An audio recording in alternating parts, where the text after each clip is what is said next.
औज़ु बिल्लाहि मिनश्शैतानिर्रजीम बिस्मिल्लाहिर्रहमानिर्रहीम। अस्सलामुअलैकुम दोस्तों, मैं आप सबको एक मरतबा फिर अपने यूट्यूब चैनल पे खुशामदीद कहता हूँ। जिस तरह आप लोग जानते हैं, हम केमिस्ट्री के पीपीएससी के लेक्चरशिप के टेस्ट की तैयारी के लिए एफएससी के फ़र्स्ट ईयर केमिस्ट्री के मुख्तलिफ़ चैप्टर के एमसीक्यूज़ के बारे में डिस्कस कर रहे हैं। तो आज हम जिस चैप्टर के एमसीक्यूज़ डिस्कस करने जा रहे हैं वो है chapter number 5 atomic structure. First year का चैप्टर नंबर 5 एटॉमिक स्ट्रक्चर। पहला क्वेश्चन है आज का, splitting of spectral lines when atoms are subjected to strong electric field is called। Option A है ज़ीमन इफ़ेक्ट, ऑप्शन बी है स्टार्क इफ़ेक्ट, ऑप्शन सी है photo electric effect, option D है कॉप्टन effect. इसका correct option B यानी Stark effect. जब splitting of spectral lines की बात की जाए स्ट्रॉन्ग इलेक्ट्रिक फील्ड के साथ, तब जिक्र आ जाता है स्टार्क इफ़ेक्ट का। इसके बाद हमारा नेक्स्ट क्वेश्चन है, the velocity of photon is. Photon की वेलोसिटी है independent of its wavelength, option A, depend on its wavelength, option B, equal to square of its amplitude, option C, depend on its source, option D. Photon की जो velocity है वो उसके अपने wavelength पे independent है, independent of its wavelength, option ए इसका correct option है। अगला क्वेश्चन है, the nature of positive raise depend on. Positive raise की नेचर का इन्हिसार किस चीज़ पर है? आप लोग जानते हैं पॉजिटिव रेज़ को आजकल प्रोटॉन भी कहते हैं, इसका एक और नाम कैनाल रेज़ भी है, या इसको एनोड रेज़ भी कहा जाता है। पॉजिटिव रेज़ का इन्हिसार, option A the nature of electrode, electrode की नेचर पे है, the nature of discharge tube, discharge की नेचर पे है, डिस्चार्ज ट्यूब की नेचर पे है, option C the nature of residual gas, residual gas की नेचर पे है, option D all of the above. ये सारे ऑप्शन ठीक हैं। डिस्कवरी ऑफ प्रोटॉन में आप लोग पढ़ चुके हैं कि पॉजिटिव रेज़ या कैनाल रेज़ की नेचर का इन्हिसार डिस्चार्ज ट्यूब में मौजूद गैस की नौइयत पर है।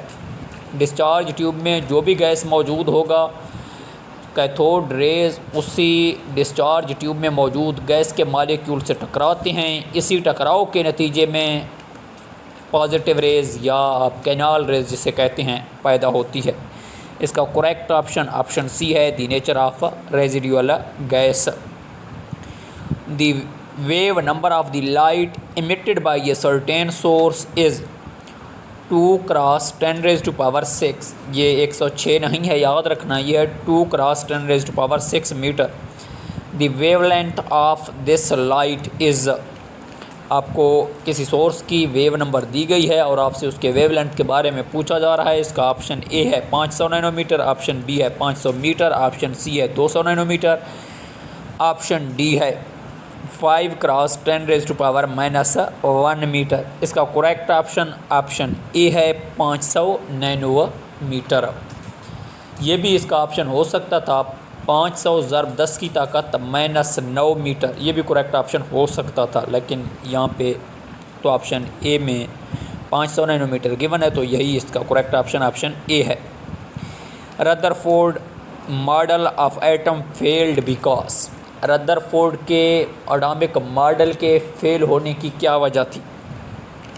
The atom did not have a nucleus and electron, option A, it did not account for the attraction between proton and neutrons, option B, option C, it did account for the stability of the atom, option C, there is actually no space between the nucleus and the electron, option D। आप लोग जानते हैं जो defects हैं Rutherford atomic model के, उसमें एक defect ये था क्योंकि इलेक्ट्रॉन एक चार्ज्ड पार्टिकल है, वो मुसलसल एनर्जी खारिज करता रहता है। अगर वो मुसलसल एनर्जी खारिज करता है तो किसी स्टेज पे वो जाके न्यूक्लियस में गिर जाता है और एटम फना हो जाता है। लेकिन हकीकत में ऐसा नहीं होता, एटम अपना वजूद बरकरार रखता है। तो यही करेक्ट ऑप्शन है, यही डिफेक्ट थी रदरफोर्ड एटॉमिक मॉडल की। It did account for the stability of the atom. Option C correct option है। Next, Bohr model of atom is contradicted by Planck's quantum theory, Pauli exclusion principle, C Heisenberg uncertainty principle, D all of the above. क्योंकि आप लोग जानते हैं Bohr ने जो theory पेश की वो प्लैंक्स क्वांटम थ्योरी और पॉली एक्सक्लूजन प्रिंसिपल के मुताबिक ही है, लेकिन जो कंट्रडिक्शन है वो हाइजेनबर्ग अनसर्टेनिटी प्रिंसिपल और बोहर एटॉमिक मॉडल में है। यानी ऑप्शन सी इसका करेक्ट ऑप्शन है, Heisenberg uncertainty principal. Quantum number value for 2p orbital is, ये इंतहाई अहम क्वेश्चन है। केमिस्ट्री के जो भी पेपर्स हों, चाहे पीपीएससी के हों, एफपीएससी के हों या एनटीएस के पेपर हों, उसमें हमेशा क्वांटम नंबर के हवाले से कोई ना कोई एमसीक्यूज़ पूछा जाता है। तो इंतहाई अहम है quantum number value for 2p orbital are.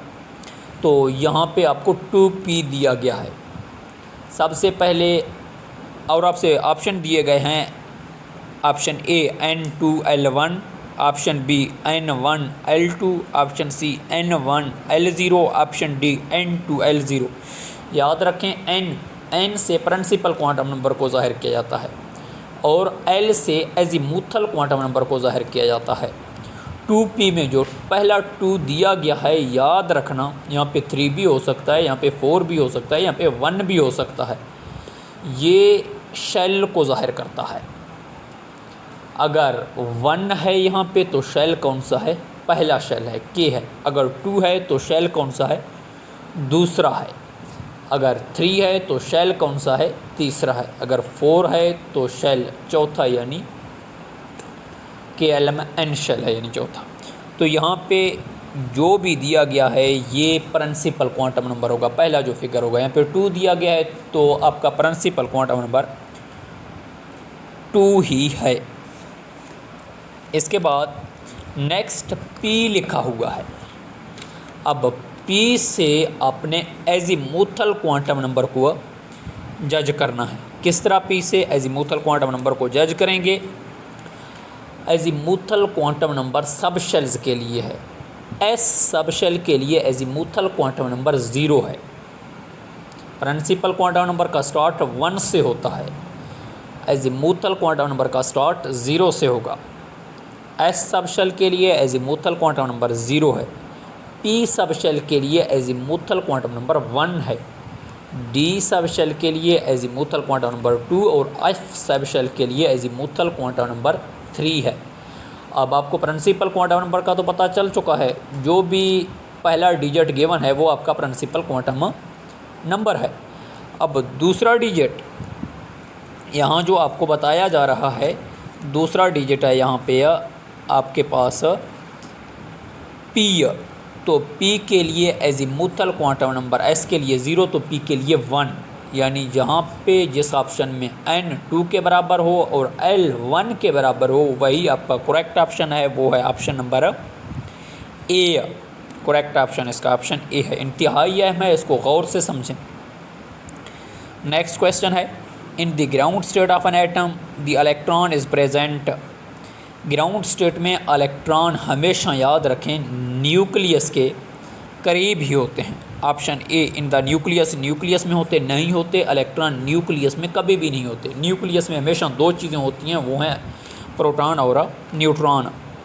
Option B in the second shell, option C nearest to the nucleus, option D farthest from the nucleus. इसका करेक्ट ऑप्शन सी है। हमेशा ग्राउंड स्टेट में इलेक्ट्रॉन न्यूक्लियस के करीब तर ही होते हैं, nearest to the nucleus. When 6d orbital is is complete the entering electron goes into. अगर 6d ऑर्बिटल कंप्लीट हो तो नेक्स्ट इलेक्ट्रॉन जो इंटर होगा वो किस सब शेल में जाएगा, किस ऑर्बिटल में जाएगा। याद रखना इसके लिए एक हाइपोथेटिकल फार्मूला, मफरूज़ाती फार्मूला जो अपनी आसानी के लिए हमने बनाया हुआ है केमिस्ट्री में, वो है स्कूल से मुराद यानी एस। उसके बाद 2 मरतबा पब्लिक स्कूल PS। उसके बाद डिवीजनर पब्लिक स्कूल DPS। उसके बाद federal divisional public school FDPS। ये लिखने के बाद, क्योंकि इस तरह के सवाल मोस्टली पूछे जाते हैं और इसके याद करने का अगर आप जल्दी सॉल्व करना चाहते हैं तो यही फार्मूला है। तो इसी फार्मूले को मद्देनज़र रखें, पहले इसी तरह से लिखें, 2 बार S लिखें, फिर 2 बार PS लिखें, फिर 2 बार DPS लिखें, फिर 2 बार FDPS लिखें, फिर नंबरिंग करें। पहला S पहले शेल में, दूसरा S दूसरे शेल में, P क्योंकि दूसरे शेल में ही आता है, पहले शेल में नहीं है। उसके बाद फिर S है, वो तीसरे शेल का है, फिर P तीसरे शेल का P है, फिर S है चौथे शेल का, फिर D है, ये तीसरे शेल का D है, फिर P है, ये चौथे शेल का P है, फिर S पाँचवें शेल का S है, फिर D चौथे शेल का D है, फिर P है, ये पाँचवें शेल का P है, फिर S है, ये छठे शेल का S है, फिर F है, चौथे शेल का F है, फिर D है, पाँचवें शेल का D है, फिर P है, छठे शेल का P है, फिर S है, सातवें शेल का S है, फिर F है, पाँचवें शेल का, फिर D है, छठे शेल का। इसी से आगे वाला आपसे पूछा जा रहा है। 6D आप चेक कर लें, 6D के आगे P लिखा हुआ है, पिछला P चेक कर लें, उसके साथ 6 लिखा हुआ है। यहाँ पे अब क्या P के साथ होगा, पीछे क्योंकि सातवें छठे शेल का P आ चुका है, अभी सातवें शेल का P है, 7P। ऑप्शन चेक कर लें, 7P ऑप्शन नंबर C है, करेक्ट ऑप्शन इसका यही है। इसको गौर से समझिए, ये इंतहाई अहम है अगर आप शॉर्ट टाइम में इसको सॉल्व करना चाहते हैं, क्योंकि PPSC में एक MCQs के लिए 1 मिनट भी नहीं होता। तो आपको कोई ऐसा टेक्निक यूज़ करना चाहिए जहाँ पे जो टेक्निकल सवाल आ जाएं तो आप उनको जितनी जल्दी हो सके कर लें। इस तरह के सवाल आ जाते हैं तो इनका तरीका यही है, यही हाइपोथेटिकल फार्मूले को याद रखना। नेक्स्ट है orbital having same energy are called. वो ऑर्बिटल जिनकी एनर्जी सेम हो उनको कहते हैं डीजनरेट ऑर्बिटल। इसका करेक्ट ऑप्शन C है, सेम एनर्जी वाले ऑर्बिटल को डीजनरेट ऑर्बिटल कहा जाता है। The E/m value for the positive rays is maximum for. E/m value positive rays के लिए मैक्सिमम होती है किसकी, हाइड्रोजन की, हीलियम की, नाइट्रोजन की, ऑक्सीजन की, हाइड्रोजन की मैक्सिमम होती है। ऑप्शन A इसका करेक्ट ऑप्शन है। Neutron was discovered by Chadwick in 1932। Neutron को चैडविक ने 1932 में दरियाफ्त किया। 9th की केमिस्ट्री में भी मौजूद है, फर्स्ट ईयर की केमिस्ट्री में भी मौजूद है। The velocity of photon is, photon की वेलोसिटी है equal to square of its amplitude. Option A है। Option B independence of its wavelength. Option B है। Option C equal to its wave number. Option D equal to the velocity of light. याद रखना photon की velocity हमेशा velocity of light के बराबर है। Option D इसका करेक्ट ऑप्शन है। Next question, quantum number value for 3p orbital. 3p orbital के लिए क्वांटम नंबर की वैल्यू है, जिस तरह मैं आपको पहले बता रहा था कि इस तरह के सवाल इंतहाई अहम हैं, आते हैं पेपर में। तो अब इंतहाई सिंपल है, पहला जो वैल्यू है, जो डिजिट है, वो आपको प्रिंसिपल क्वांटम नंबर के बारे में बता रहा है। जो भी है वो आपका प्रिंसिपल क्वांटम नंबर है। 3 है तो n आपके पास 3 है। आगे P आपको एजीमुथल क्वांटम नंबर के बारे में बताएगा, क्योंकि एजीमुथल क्वांटम नंबर का स्टार्ट 0 से होता है। S सब शेल के लिए वो 0 है, P के लिए वो 1 है। तो P है यहाँ पे, तो आपके पास L1 होगा। देख लें जहाँ पे N 3 हो और L1 हो, वही आपका करेक्ट ऑप्शन है। ऑप्शन B करेक्ट ऑप्शन है। The radius of first orbit of hydrogen atom is, hydrogen atom के पहले ऑर्बिट का रेडियस है, करेक्ट ऑप्शन ऑप्शन सी है 0.529 एंगस्ट्रॉम, इसका करेक्ट ऑप्शन है। All atom are principally composed of few fundamental particle which are in number, तमाम atom चंद fundamental बुनियादी पार्टिकल से बने हुए हैं, वो कितने हैं? वो आप लोग जानते हैं 3 हैं। कौन कौन से हैं? इलेक्ट्रॉन, प्रोटॉन और न्यूट्रॉन। ऑप्शन बी इसका करेक्ट ऑप्शन है। नेक्स्ट सवाल है, which scientist gave the name of electron to the cathode rays, किस साइंसदान ने इलेक्ट्रॉन को कैथोड रेज का नाम दिया? स्टोनी ने नाम दिया इलेक्ट्रॉन को कैथोड रेज का। Next, the divisibility of atom was shown by, atom की डिविजिबिलिटी को किसने जाहिर किया? जे थॉमसन ने। ऑप्शन बी इसका करेक्ट ऑप्शन है। नेक्स्ट है, the nature of cathode rays remain the same irrespective of the material used for, इसका ऑप्शन डी करेक्ट ऑप्शन है। जो भी इलेक्ट्रोड यूज़ करें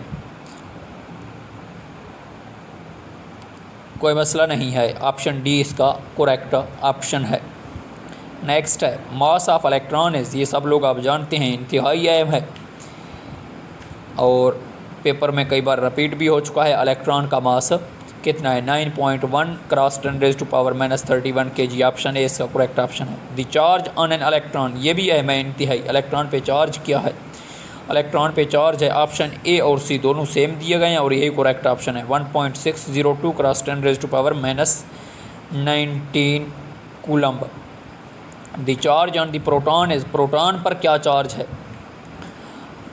इसका आंसर है प्रोटॉन पे प्लस 1.602 क्रॉस 10⁻⁻19 कूलम्ब।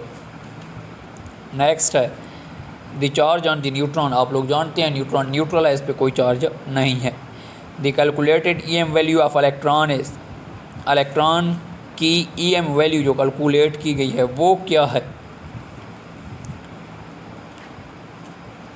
वो है कैलकुलेटेड 1.7588 क्रॉस 10⁻⁻11 kg इनवर्स, यानी ऑप्शन बी इसका करेक्ट ऑप्शन है। Next, the mass of proton is, proton का मास कितना है? इंतहाई अहम है इस तरह के इलेक्ट्रॉन, प्रोटॉन, न्यूट्रॉन के मास, इन पे charge. Mass of proton is, proton का मास है, प्रोटॉन का मास है ऑप्शन बी 1.676 क्रॉस 10⁻⁻27 kg। मुख्तलिफ बुक्स में मुख्तलिफ यूनिट के साथ दिए गए हैं, तो आपने गौर करना होगा, ग्राम में है, किलोग्राम में है, AMU में है, किस तरह से है, तो यहाँ पे किलोग्राम में।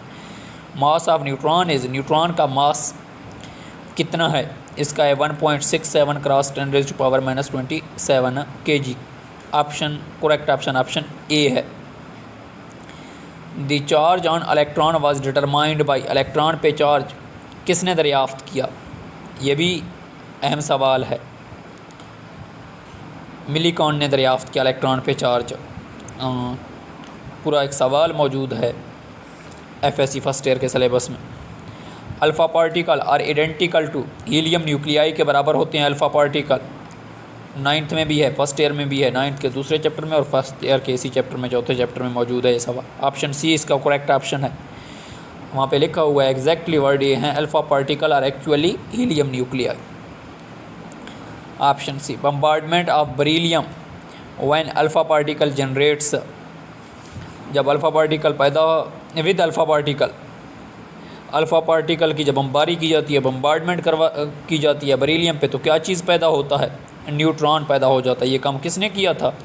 ये काम चैडविक ने किया था 1932 में। इस सी से न्यूट्रॉन की दरियाफ्त हुई। ऑप्शन बी इसका करेक्ट ऑप्शन है। नेक्स्ट है, the colour of the glue produced in the discharge tube depends upon, किस चीज़ पर इसका इन्हिसार होता है? जो रोशनी पैदा होती है, रोशनी के कलर का। Correct option option C, composition of gas, gas की कंपोजिशन पे, तरकीब पे जो रोशनी पैदा होती है उसकी कलर का इन्हिसार। ऑप्शन सी इसका करेक्ट ऑप्शन है। When the pressure of the gas in discharge tube is reduced, which of the following become more prominent?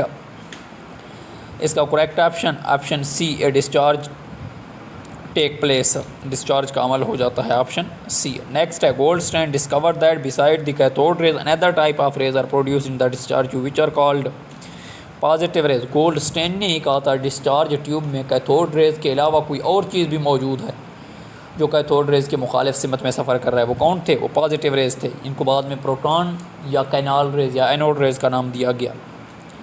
EM value for the positive rays in discharge tube depends on the EM value for the positive rays in discharge tube depend on the nature of gas used। ये मैं आपको पहले बता चुका हूँ, positive raise की नौइयत का इन्हिसार discharge tube में मौजूद गैस की नौइयत पर है, क्योंकि जब कैथोड रेज टकराता है गैस के मालिक्यूल्स के साथ, उसी के नतीजे में ये रेज पैदा होते हैं जिनको एनोड रेज या पॉजिटिव रेज या कैनाल रेज कहते हैं। The distance between two adjacent crust or trough is called wavelength। का करेक्ट ऑप्शन सी है। The value of Planck constant is, यहाँ पे सारे वैल्यू ठीक दिए गए हैं लेकिन इनके यूनिट गलत लिखे गए हैं। इसका करेक्ट ऑप्शन है 6.625 क्रॉस 10⁻³ 34 जूल सेकंड, यानी ऑप्शन बी करेक्ट ऑप्शन है। इंतहाई अहम है पेपर के हवाले से, जूल सेकंड ऑप्शन होता है प्लैंक्स कांस्टेंट का यूनिट होता है, यानी option B. In Bohr model of an atom, the electron in an energy level emits or absorbs energy only when it। Bohr के एटॉमिक मॉडल के मुताबिक इलेक्ट्रॉन किस वक्त एनर्जी हासिल और ख़ारिज करते हैं, या आप पढ़ चुके हैं, जब वो अपना ऑर्बिट चेंज करते हैं, अपना एनर्जी लेवल चेंज करते हैं, यानी इसका करेक्ट ऑप्शन सी है, change it's energy level. The energy associated with an electron resolving in first orbit is, first orbit के एनर्जी की बात कर रहे हैं, इसका ऑप्शन बी करेक्ट ऑप्शन है, -13.31 किलो जॉल पर mole, option B correct option. The region of spectrum, और स्पेक्ट्रम के कितने रीजन हैं? पहले 7 हुआ करते थे, लेकिन आजकल कॉस्मिक रेज आ चुका है तो टोटल 8 हैं।